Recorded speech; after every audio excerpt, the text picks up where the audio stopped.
هەرێمی کوردستان بە تەنها دووچاری قەیرانی دارایی نەهاتووە، بەڵکو کتێبخانەکانیشی ڕوبەڕووی قەیرانی کەمی خوێنەر بوونەتەوە. خالید عەبدوڵ خوێنەرێکی بەردەوامی کتێبە، ئەو باس لەوە دەکات خوێندنەوە خۆراکێکی گرنگە بۆ هزر و بیری مرۆڤ. خوێندنەوە زۆر گرنگە بەڕاستی.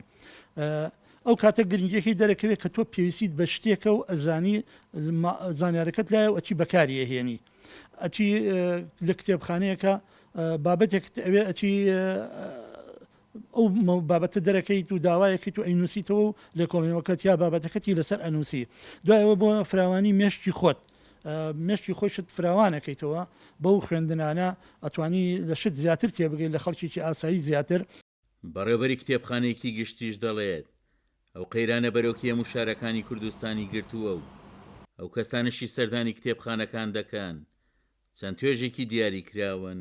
بەشێکی ئەو خوێنکارانەیەکە لە زانکۆ پەیمانگاکانە پێویستیان بە توێژینەوە بە بەحسەیەکەوە بەشێکی زۆری خوێنەرانمانە سەردانی کتێبخانەکەن و سوود لە سەرچاوەکانی ئێمە بینن بۆ توێژینەوە بۆ بەحسەکانیان.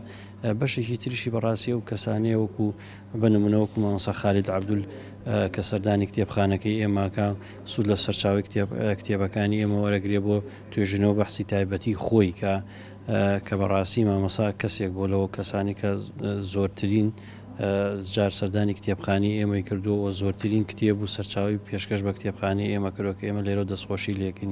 لە نێو دنیای پڕ لە مێهرەبانی کتێبدا و لە سایبوونی دەیان بەشی گرنگی کتێبخانەکاندا خوێنەری کتێب لە کوردستان کەم بۆتەوە. ئەگەر قەیرانی دارایی هۆکارێک بێت کڕینی کتێب کەم بوو بێتەوە، ئەوە تەکنەلۆژیا هۆکارێکی ترەکەوای کردووە خوێنەران سەردانی کتێبخانە گشتیەکان نەکەن.